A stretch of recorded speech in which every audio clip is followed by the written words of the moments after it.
کامیابی اسی شخص کے لیے ہے جو اپنے اندر صبر، تحمل اور ٹھہراؤ رکھے کہ نوجوان اپنے اندر حوصلہ تو پاتا ہے، کر گزرنے کی ہمت بھی پاتا ہے، لیکن وہ کیا کرے اور کیا نہ کرے وہ یہ نہیں پا رہا ہے۔ کب سیلف کانفیڈنس، ایروگنس اور گھمنڈ میں تبدیل ہو جاتا ہے، کب آپ کا کریج آپ کے اندر منفی معنوں میں ضد اور آبسٹینیسی پیدا کر دیتی ہے، اور کب آپ کے اندر کا سیلف ایشورنس اور یقین آپ کو لاپرواہ بنا دیتی ہے۔ قرآن و حدیث یہ بتاتے ہیں کہ مسائل اور سماجی برائی سے کبھی ختم نہیں ہوں گے۔ برائی اور سماجی مسائل ہمیشہ اچھائی اور بہتر طریقے سے ختم ہو سکتے ہیں۔ جو چیز آپ کو کسی بھی میدان میں کامیاب بناتی ہے، وہی چیز آپ کو دراصل ان منفی نفسیات کے لیے بھی نازک بنا دیتی ہے۔ محض کلمہ پڑھ کر یا کلمہ گو برادری میں شامل ہو کر آپ یہ سمجھیں گے کہ جنت ہر حال میں ہمارے لیے بک ہے۔ جب تم دنیا میں اپنے سفر کو جاری کرو تو تم جھک جاؤ، اس طرح تم بہت ساری مشکلات اور کھڈ سے بچ جاؤ گے۔ اسی قسم کا شخص اگر قوموں کے درمیان رہنما بن کر ابھرے تو پھر وہ شخص قوموں کے لیے بھی تباہی کا ذریعہ بنتا ہے۔ اس دنیا میں جو اسٹیبل سکسیس ہے، ٹھہرنے والی کامیابی ہے، وہ کبھی بھی کسی کو جلدی نہیں ملتی ہے۔ آدمی خود فریب نہ بنے، یعنی خود کو فریب نہ دے۔ انا اور گھمنڈ آپ کے اندر سے سیکھنے کی صلاحیت ختم کر دیتی ہے۔ آپ عظمت اور بڑائی صرف اللہ کے لیے۔ ہر آدمی کے اندر انا کی بنیاد موجود ہوتی ہے۔ You must not fool yourself۔ تم اپنے آپ کو فریب مت دو۔ قرآن میں کہ کیا ہی صبر کرنے والا پیغمبر تھا۔ اس کا برا نتیجہ یہ ہوتا ہے کہ آدمی کے اندر سے حقیقت پسندانہ سوچ ختم ہو جاتی ہے۔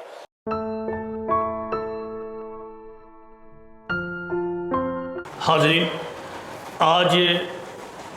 آج دو انسانی صفات پر بات چیت کرنے کی خواہش ہوئی۔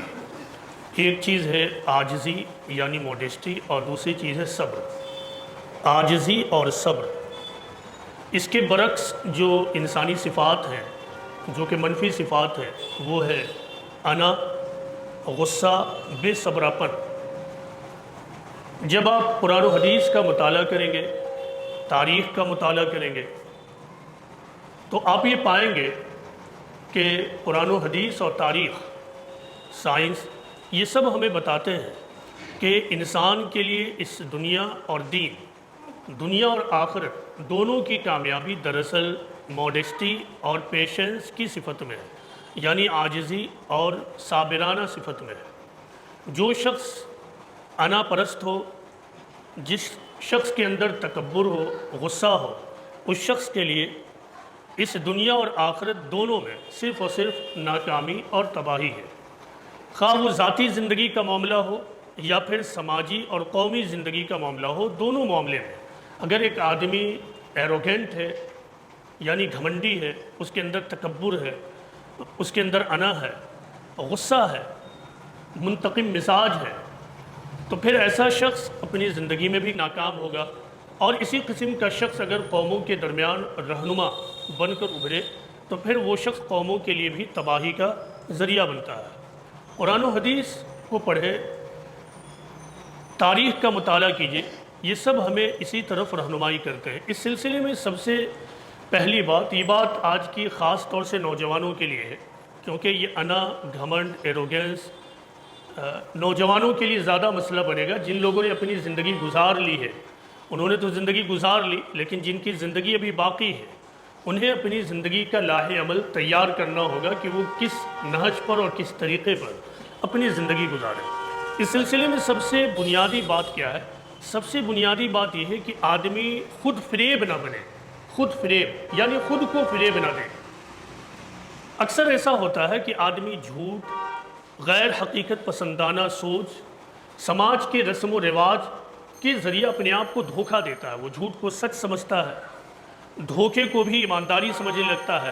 اسی طرح سماج میں رائج غلط طریقے کو بھی وہ کسی نہ کسی طرح صحیح سمجھتے ہوئے زندگی گزارتا ہے، حالانکہ اس کے اندر سے ایک آواز آ رہی ہوتی ہے کہ یہ جھوٹ ہے، یہ دھوکہ ہے، اور یہ غلط رسم و رواج ہے جو تم کو غلط راہ پر لے جا رہے ہیں۔ مشہور فزسسٹ، بہت ہی خوبصورت قول ہے ان کا، وہ آپ نوجوانوں کو، تمام لوگوں کو میں سناتا ہوں۔ مشہور فزسسٹ جو نوبل پرائز یافتہ بھی ہیں، انہوں نے اس سلسلے میں ایک خوبصورت لائن کہا ہے کہ the first principle is that you must not fool yourself۔ یعنی زندگی کا سب سے پہلا اصول یہ ہے کہ تم اپنے آپ کو فریب مت دو. You are the easiest person to fool. تم سب سے آسان شکار ہو فریب دینے کے لیے. یہ قول کہ the first principle is that you must not fool yourself, you are the easiest person to fool. یعنی زندگی کا سب سے پہلا اور بنیادی اصول یہ ہے کہ تم اپنے آپ کو فریب مت دو, اور تم اپنے آپ کو دھوکہ دینے کے لیے سب سے بڑے شکار ہو. جو شخص اس بات کو پکڑ لے اس کے لیے کامیابی ہے, اور جو شخص اس کو نہ پکڑے اس کے لیے ناکامی ہے. ایک چیز تو یہ ہے کہ آپ دوسروں کو فریب دیں, لیکن ایک چیز یہ ہے کہ آدمی خود ہی کو فریب دے, خود ہی کو دھوکہ دے. خود کو فریب دینا کیا ہے؟ خود کو فریب دینا یہ ہے کہ آدمی اپنے نہیں کو ہے میں بدل لے, وہ اپنے اندر غیر حقیقت پسندانہ سوچ پیدا کر لے, وہ اپنے امپورٹنٹ نہ ہونے کو بھی امپورٹنٹ بنا لے, وہ بلا وجہ یہ سمجھنے لگے کہ مجھے یہ چیز بھی ملنی چاہیے اور مجھے وہ چیز بھی ملنی چاہیے, اور اس طرح وہ ایک غلط سوچ میں پڑ جائے اور اپنے آپ کو فریب دینے لگے. اب اس سلسلے میں ایک حدیث رسول کو پڑھیے. عام طور سے اس کی مذہبی تشریح ہوتی ہے, لیکن بڑی گہری حدیث ہے, بڑی مشہور حدیث ہے, میں نے بھی بار بار آپ کو سنایا. وہ حدیث رسول اس طرح ہے کہ الکبریاء ردائی والعظمت ازاری فمن نازعنی واحدا منہما قذفتہ فی النار. پیغمبر اسلام محمد صلی اللہ علیہ وسلم کہتے ہیں کہ اللہ تعالیٰ نے فرمایا کہ کبر میری چادر ہے اور عظمت میری ازار ہے, یعنی تہبند ہے. ان میں سے کسی ایک میں بھی کوئی شخص بھی مجھ سے نزاع کرے گا تو میں اس کو جہنم کی آگ میں پھینک دوں گا. کبر یعنی گھمنڈ, عظمت یعنی بڑائی. تو اللہ تعالیٰ یہ کہتے ہیں کہ یہ کبر, تکبر, یہ میری چادر ہے اور عظمت میرا ازار ہے. تو جو شخص بھی ان میں سے کسی ایک میں بھی مجھ سے نزاع کرے گا تو میں اس کو جہنم کی آگ میں پھینک دوں گا. اب دیکھیں اس میں اللہ تعالیٰ نے کس انسانی نفسیات, منفی نفسیات کی جڑ کاٹ دی ہے, اور وہ کیا ہے؟ وہ نفسیات ہے انا, بڑائی کا احساس. اور اس کی جڑ کاٹتے ہوئے اللہ تعالیٰ نے کہا کہ عظمت اور بڑائی صرف اور صرف میرے لیے, باقی سب برابر. جس آدمی کے اندر یہ احساس پیدا ہو جائے کہ عظمت اور بڑائی صرف اور صرف اللہ کے لیے ہے, باقی سب کے سب برابر ہیں, تو وہ سینس آف سپیریوریٹی میں زندگی نہیں گزارے گا. یعنی وہ احساس برتری میں زندگی نہیں گزارے گا, بلکہ اس کے اندر خود احتسابی کا جذبہ ہوگا. وہ سیلف انٹروسپیکشن کرے گا, جسے ہندی میں کہتے ہیں آتم منتھن کرنا. وہ اپنا منتھن ہمیشہ کرتا رہے گا کہ کہیں ایسا تو نہیں کہ میں نے اس لائن کو کراس کر دیا. دوسری طرف اس کے ذریعہ اللہ تعالیٰ نے انسان کو بالعموم اور مسلمانوں کو بالخصوص, بلیورز کو, مومن کو بالخصوص ایک اہم ترین بات بتا رہا. وہ یہ ہے کہ اس دنیا کا جو نظام ہے, اس دنیا کا نظام اللہ نے اس طرح بنایا ہے کہ یہاں کوئی بڑا ہوگا, کوئی چھوٹا ہوگا. کسی کو زیادہ جسمانی طاقت ہوگی, کسی کو کم جسمانی طاقت ہوگی. کسی کے پاس زیادہ علم ہوگا, کسی کے پاس کم علم ہوگا. کسی کے پاس زیادہ دولت ہوگی, کسی کے پاس کم دولت ہوگی. اور یہ خدا کا تخلیقی نظام ہے. لہٰذا اسی خدا کا تخلیقی نظام سمجھتے ہوئے اپنی زندگی گزارو. ان میں سے وہ شخص جو اپنے آپ کو سپیریئر سمجھے کسی بھی سینس میں, تو اس نے گویا کہ خدا کے لائن میں کراس کر رہا ہے, وہ خدا کے ڈومین میں داخلہ لے رہا ہے. اور اللہ تعالیٰ کہتے ہیں جو بھی اس میں داخلہ لے گا تو پھر میں اس کو جہنم کی آگ میں پھینک دوں گا. اس کا برا نتیجہ یہ ہوتا ہے کہ آدمی کے اندر سے حقیقت پسندانہ سوچ ختم ہو جاتی ہے. آدمی کے اندر اگر کسی چیز کی کمی ہے اور دوسروں کو دیکھ کر اس کے اندر اگر حسد پیدا ہو جائے تو پھر اس کے بعد نتیجے میں جھنجھلاہٹ, گھمنڈ, انا پیدا ہوگی. لیکن جب اس کو ایک انسان خدا کا تخلیقی نظام سمجھتے ہوئے لے گا تو اس کے اندر حسد پیدا نہیں ہوگا. دوسری طرف وہ یہ سوچے گا کہ اللہ نے مجھے بھی صلاحیت دی ہے, میرے اندر اللہ نے جو صلاحیت دی ہے اس کو میں اس کے صحیح جگہ پر استعمال کر کے اپنی زندگی کو کامیاب بناؤں. دیکھیں سوچ میں اس فرق کا کتنا الگ الگ نتیجہ پیدا ہو رہا ہے. ایک کے نتیجے میں آپ کے اندر حسد, جھنجھلاہٹ اور انا پیدا ہوگی, اور دوسری سوچ جبکہ آپ یہ مانتے ہیں کہ یہ خدائی نظام ہے جس کے تحت کوئی بڑا اور کوئی چھوٹا ہے, تو پھر آپ کے اندر کچھ کرنے کا جذبہ پیدا ہوگا, آپ کو اپنی صلاحیت کو استعمال کرنے کا جذبہ پیدا ہوگا. تو یہ اس حدیث رسول میں اللہ تعالیٰ نے یہ بتایا کہ عظمت اور بڑائی صرف اللہ کے لیے. اس طرح اللہ نے ایگو اور گھمنڈ اور ایروگینس کی جڑ ختم کر دی. کوئی شخص اگر ہم میں سے یہ کہتا ہے کہ میرے اندر ایگو نہیں ہے تو یہ بات درست نہیں ہے. ہر آدمی کے اندر انا کی بنیاد موجود ہوتی ہے. جو چیز آپ کو کسی بھی میدان میں کامیاب بناتی ہے وہی چیز آپ کو دراصل ان منفی نفسیات کے لیے بھی نازک بنا دیتی ہے. ان منفی نفسیات اور نگیٹو سائیکولوجی کے لیے آپ کو غیر محفوظ اور ولنریبل بنا دے گی۔ جس چیز نے آپ کو قابل بنایا، مثلا آپ ایک بڑے تھنکر بنے، آپ سماج میں ایک بڑے اچیور اور بڑی کامیابی حاصل کرنے والے بنے، آپ کے اندر کریٹیویٹی ہے، تخلیقی صلاحیتیں ہیں، تو جس چیز نے آپ کو یہاں تک پہنچایا ہے، اب وہی چیز آپ کو منفی نفسیات یعنی گھمنڈ، تکبر پیدا کرے گے، اور اس طرح آپ کی یہ تمام صلاحیتیں ضائع چلی جائیں گی۔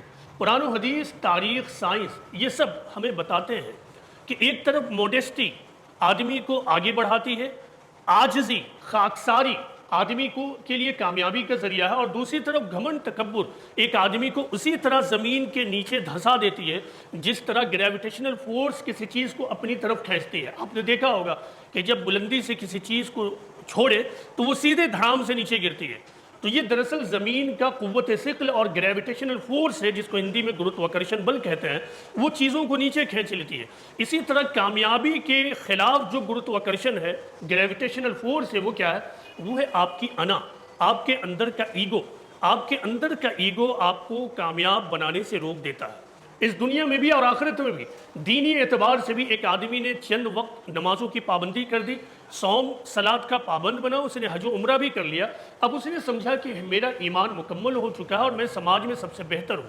حالانکہ قرآن میں یہ بتایا گیا ہے کہ ایمان کی مثال قرآن میں ایک پاک درخت کی طرح دی گئی ہے، اور یہ اللہ تعالیٰ نے بتایا ہے کہ جس طرح یہ پاک درخت ہمیشہ گرو کرتا رہتا ہے، اسی طرح ایمان بھی ہمیشہ ترقی کرتا رہتا ہے۔ مطلب یہ ہے کہ ایمان ایک ترقی پذیر چیز ہے، ایمان کوئی جامد چیز نہیں ہے، اسٹیگننٹ چیز نہیں ہے کہ ایک بار ایک انسان نے کلمہ پڑھ لیا، اس نے نماز کی پابندی کر لی، زندگی میں ایک یا دو بار حج و عمرہ کر لیا، اسی طرح اس نے زکوٰۃ کی ادائیگی کی بھی پابندی کر لی۔ یہ تو ایک کچھ عمل ہے جو آپ کے لیے انسینٹیو کا کام کرتے ہیں، یعنی جو آپ کے اندر حوصلہ پیدا کریں گی کہ تمہیں نیکی کی طرف بڑھنا چاہیے۔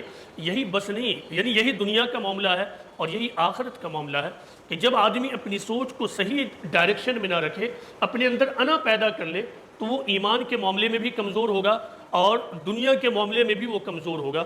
دنیا میں کامیابی کا راز یہ ہے کہ آدمی اپنے اندر عاجزی پیدا کرے، آدمی اپنے اندر خاکساری پیدا کرے۔ آپ سیرت کی کتابوں کو پڑھیے، روایت میں یہ بات آتی ہے کہ پیغمبر اسلام محمد صلی اللہ علیہ وسلم نے فرمایا کہ اللہ نے مجھے حکم دیا ہے کہ تم تواضع اختیار کرو۔ تواضع کا مطلب ہوتا خاکساری، جھکاؤ، موڈیسٹی، ہمبلنس۔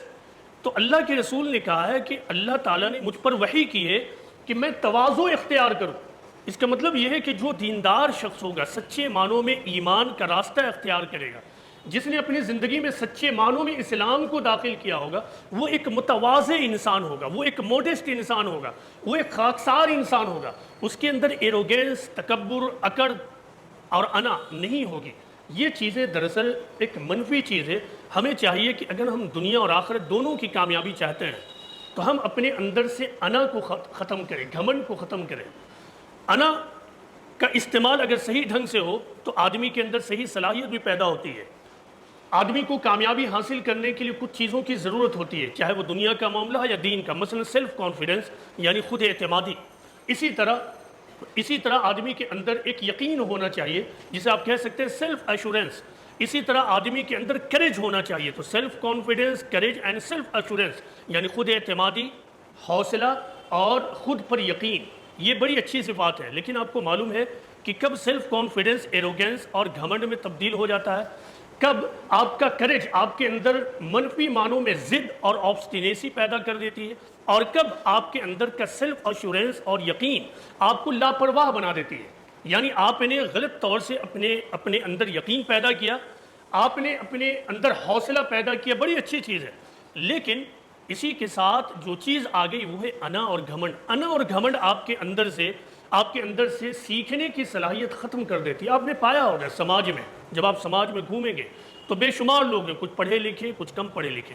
آپ کو یہ تجربہ ہوا ہوگا کہ کچھ پڑھے لکھے ایسے لوگ ہیں کہ جن کے سامنے آپ کچھ بات کریں تو وہ آپ کی باتوں کو سنیں گے، جس وقت وہ سنتے ہیں وہ سیکھتے ہیں۔ لیکن بہت سارے لوگ ایسے ہیں جو سماج میں اس طرح کے ہیں جنہوں نے علم حاصل نہیں کیا، جنہوں نے گیان کو پراپت نہیں کیا، لیکن اس کے باوجود وہ بہت زیادہ بولیں گے۔ یہ کیوں ہے؟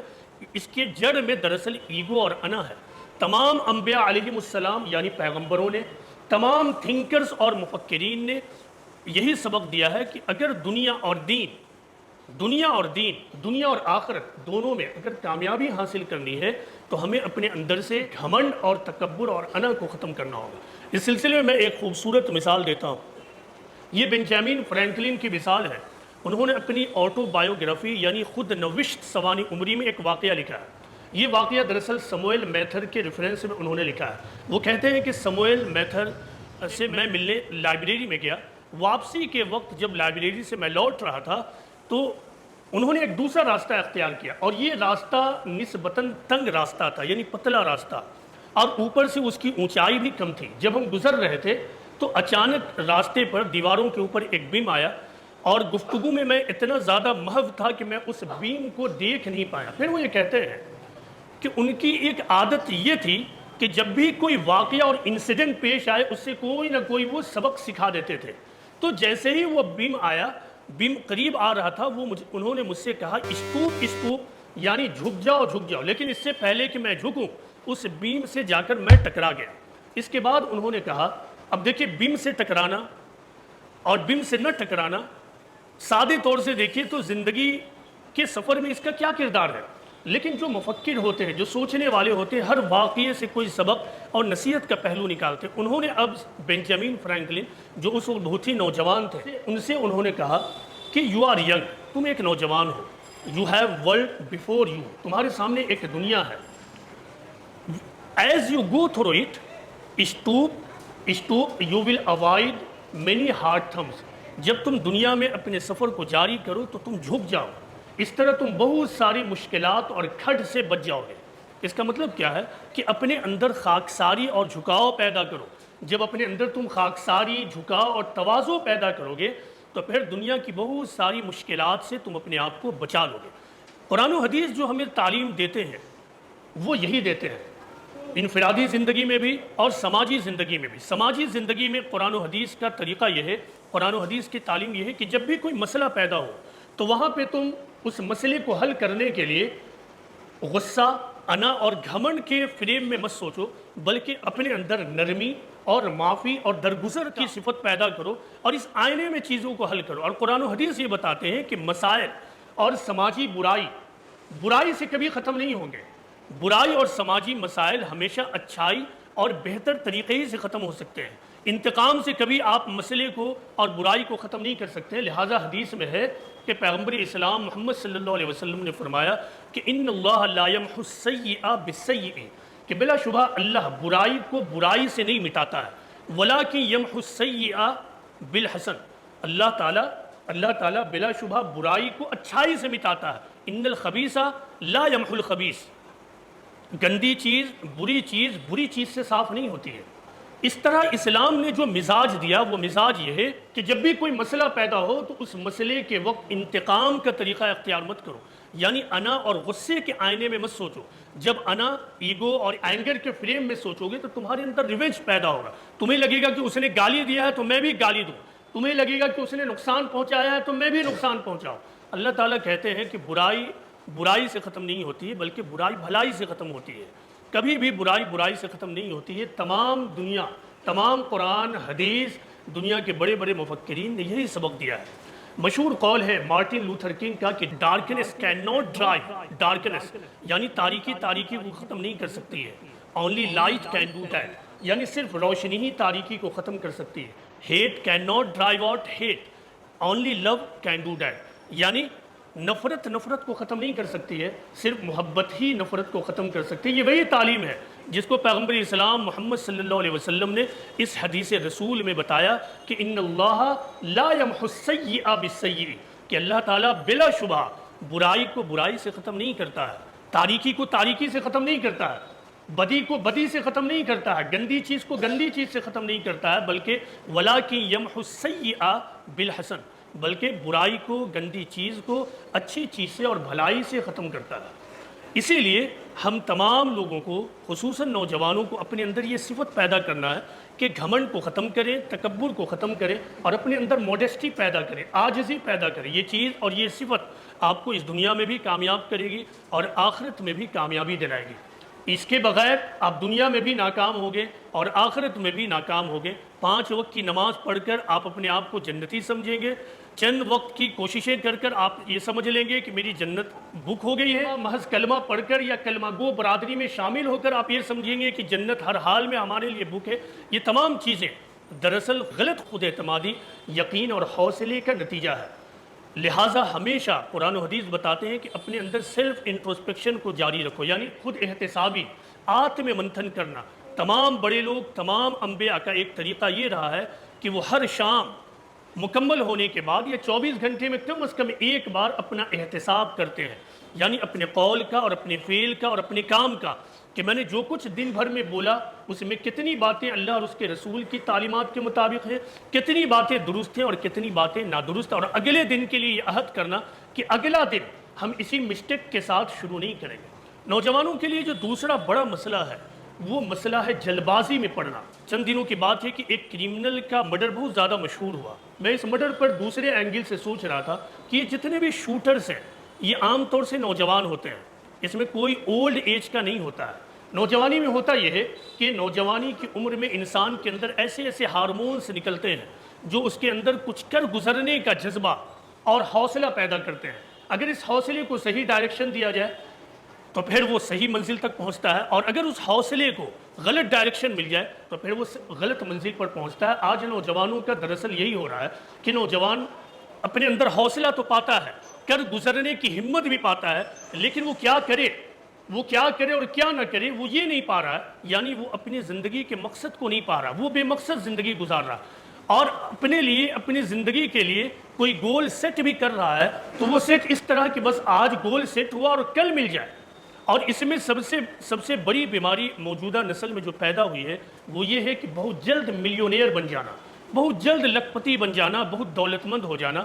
اس دنیا میں کبھی ایسا نہیں ہو سکتا۔ چند لوگ غلط طریقہ اختیار کر کر ضرور ایسا کر سکتے ہیں، یہ خدا کا قانون ہے کہ وہ ہر طرح کا نمونہ قائم کر دیتا ہے، لیکن اس دنیا میں جو اسٹیبل سکسیس ہے، ٹھہرنے والی کامیابی ہے، وہ کبھی بھی کسی کو جلدی نہیں ملتی ہے۔ میں اس سلسلے میں ایک قصہ سناتا ہوں، یہ ایک تمثیلی قصہ ہے لیکن بڑی سبق آموز ہے، نوجوان غور کریں۔ یہ انگلش میں قصہ ہے، اس کو میں سناتا ہوں پھر اس کا ترجمہ کر دوں گا، نوجوان غور سے سنیں۔ اس میں ان کے اس بیماری کا حل ہے۔ A young man once came to a venerable teacher، یعنی ایک نوجوان ایک بزرگ ٹیچر کے پاس پہنچا اور اس نے کہا کہ how long will it take to reach enlightenment، یعنی کامیاب اور بہترین تعلیم یافتہ ہونے میں کتنا وقت لگے گا؟ بزرگ نے کہا کہ it will take 10 years۔ اب جو نوجوان ہے ینگ مین بلرڈ، اس نے کہا سو لانگ، اتنی لمبی مدت؟ اب اس بزرگ نے کہا کہ نو I was mistaken، it will take 20 years، نہیں مجھ سے غلطی ہو گئی، اس میں 20 سال لگے گی۔ اب اس نوجوان نے کہا کہ why do you keep adding to it، آپ اس میں وقت بڑھائے کیوں چلے جا رہے ہیں؟ پھر اس بزرگ نے کہا کہ come to think of it in your case it will take 30 years، یعنی آؤ سنو سمجھو تمہارے کیس میں 30 سال لگے گا۔ اس کا مطلب یہ ہے کہ جو شخص اپنے اندر صبر تحمل نہ رکھے اس کے لیے اس دنیا میں کامیابی نہیں ہے۔ کامیابی اسی شخص کے لیے ہے جو اپنے اندر صبر تحمل اور ٹھہراؤ رکھے۔ آپ سیرت کا مطالعہ کیجئے، پیغمبر اسلام راتوں رات پوری دنیا میں اللہ کے پروفٹ بن کے نہیں ابھرے، بلکہ جب آپ نے مکہ میں اپنے پروفٹ ہونے کا اعلان کیا تو تمام مکہ نے، تمام عرب نے آپ کو ریجیکٹ کر دیا اور ہر طرح سے ریجیکٹ کیا، آپ کو ہیوملیٹ کیا، ذلیل کیا، لیکن آپ ٹھہرے رہے، آپ باقی رہے، صبر تحمل کے ساتھ اپنے میسج کو کنوے کرتے رہے، یہاں تک کہ آپ کو اپنا گھر بار سب قربان کر دینا پڑا، اس کو بھی آپ نے قربان کیا اور سب کچھ چھوڑ کر آپ مکہ سے مدینہ پہنچے اور مشن میں جمے رہے صبر کے ساتھ۔ اس کا نتیجہ یہ ہوا کہ پھر 23 سال کے کلمینیشن کے بعد آپ دنیا کے سب سے بڑے پیغمبر بن کر ابھر گئے۔ یہ ایک طریقہ ہے اس چیز کو دیکھنے کا۔ قرآن و حدیث پڑھیے، قرآن میں بتایا گیا ہے کہ کامیابی صبر میں ہے۔ پیغمبر اسلام نے کہا کہ جان لو کامیابی صبر کے ساتھ ہے۔ ایوب علیہ السلام کا قصہ آپ کو یاد ہوگا، نوجوانوں کو اس پر غور کیجئے۔ ایوب علیہ السلام سالہ سال دولت، بیماری، اولاد کو لے کر مسائل میں پڑے رہے۔ مفسرین بتاتے ہیں قرآن میں اس کی مدت تو نہیں بتائی گئی ہے، لیکن چند مفسرین نے روایتوں سے، تاریخ سے کچھ جمع کرنے کی کوشش کی ہے اور انہوں نے بتایا ہے، مثلا مفسر ابن کثیر نے بتایا ہے کہ کم و بیش 18 سال تک آپ مختلف قسم کے مسائل سے جوجھتے رہیں، سفر کرتے رہیں، آپ کا پورا جسم وunڈیڈ ہو گیا، زخمی ہو گیا، سر سے لے کر پیر تک آپ کو کیڑے تک لگ گئے تھے. آپ تاریخ پڑھیے ایوب علیہ السلام کے جسم میں کیڑے تک لگ گئے تھے. صرف کیڑا لگنا مسئلہ نہیں تھا. اب جن لوگوں نے آپ کا انکار کیا بطور پروفٹ، اب وہ یہ بھی کہنے لگے کہ اگر پروفٹ بھلا ہوتے تو یہ ہوتا ان کا انجام. ان تمام چیزوں کے باوجود ایوب علیہ السلام نے اف تک نہیں کیا. قرآن کا یہ بیان ہے کہ آپ نے کبھی بھی کمپلیننگ ایٹیٹیوڈ اپنے اندر پیدا نہیں کیا، شکایتی طریقہ. اور قرآن میں کہ کیا ہی صبر کرنے والا پیغمبر تھا. صبر کے بغیر کوئی کامیابی نہیں. نوجوانوں سے میں یہ اپیل کروں گا کہ سب سے پہلا کام ہے کہ اپنی زندگی کے مقصد کو متعین کیجئے. اپنی زندگی کے مقصد اور پرپس کو طے کیجئے. کوئی بھی مقصد ہو لیکن وہ جائز مقصد ہو. دولت مند ہی بننا ہے، ٹھیک ہے، یہ مقصد آپ کا بن جائے، لیکن اس میں دو چیز کا دھیان رکھیے: جائز طریقے سے دولت کو کمانا، اور دوسری چیز ہے صبر تحمل کے ساتھ جمے رہنا. ایک دن آپ دیکھیں گے کہ آپ کا جو خواب ہے وہ پورا ہو جائے گا. لیکن کوئی یہ سمجھے کہ میں شوٹر بن کر کامیاب ہو جاؤں، کسی کو دھوکہ دے کر کامیاب ہو جاؤں. اس طرح ہو سکتا ہے چند لوگ کچھ پیسے جمع کر لیں، کچھ شہرت بھی حاصل کر لیں، لیکن اس میں ٹھہراؤ نہیں ہے، اس میں اطمینان نہیں ہے. آپ کو پیس آف مائنڈ حاصل نہیں ہوگا. دھوکہ دے کر دولت کمانے کے بعد آپ کو کبھی بھی ذہنی سکون حاصل نہیں ہوگا، قلبی اطمینان حاصل نہیں ہوگا. آپ گھر پہ رہیں گے، آپ پرتعیش اور لگزریس گھر بنا چکے ہوں گے، لیکن اس گھر میں آپ کو اطمینان نہیں ملے گا. آپ رات میں سوئیں گے بے چین ہوں گے، دن میں چلیں گے، ٹھیک ہے، کسی نے نہیں جانا ہے کہ آپ نے دھوکہ دے کر دولت کمایا ہے، لیکن آپ خود تو جانتے ہیں. اور گفتگو کا پہلا لائن یاد رکھیے جو میں نے اپنی گفتگو کے شروع میں آپ لوگوں کو سنایا تھا. وہ لائن کیا ہے کہ the first principle is that you must not fool yourself. یعنی زندگی کا سب سے پہلا اصول یہ ہے کہ اپنے آپ کو فریب مت دیجیے. You are the easiest person to fool. آپ فریب دینے کے لیے سب سے آسان شکار ہیں. تو سب سے پہلا کام یہ ہے کہ آدمی خود کو آنکھ کھول کر دیکھے، دوسروں کو نہ دیکھ پائے، خود کو تو دیکھے. تو جب بھی آپ خود کو آنکھ کھول کر دیکھیے گا تو آپ پائیے گا کہ یہ غلط ہے اور یہ صحیح ہے. ہم نے یہ غلط کیا ہے اور یہ صحیح کیا ہے. نوجوانوں سے پھر میں اپیل کروں گا کہ اپنی زندگی کا مقصد متعین کیجئے. دو چیزیں ہمیشہ سامنے رکھیے: جائز راستہ اختیار کرنا اور صبر اور تحمل کا طریقہ اختیار کرنا. اپنے اندر کبھی بھی گھمنڈ، انا، تکبر پیدا مت ہونے دیجئے. اپنے اندر موڈسٹی لائیے، اپنے اندر عاجزی لائیے، اور ہمیشہ سیکھنے کا جذبہ اپنے اندر باقی رکھیے. سیکھنا کبھی ختم نہیں ہوتا ہے. بڑا سے بڑا مفکر جو آپ کو لگتا ہے بہت لرنڈ آدمی ہے، آپ اس کے بیک میں جائیے، وہ ہر دن کچھ نہ کچھ سیکھنے کی کوشش کرتا ہے. اگر آپ بھی کچھ بڑا کرنا چاہتے ہیں تو اپنے لیے طے کیجئے کہ ہر دن کوئی نہ کوئی نئی چیز ضرور سیکھ لے. جو شخص اس طرح زندگی گزارے گا وہی اس دنیا میں بھی کامیاب ہوگا اور انشاءاللہ آخرت میں بھی کامیاب ہوگا. اللہ تعالیٰ سے یہ دعا ہے کہ اللہ تعالیٰ ہم سب کو سمجھنے کی توفیق عطا فرمائے. وما علینا الا البلاغ المبین.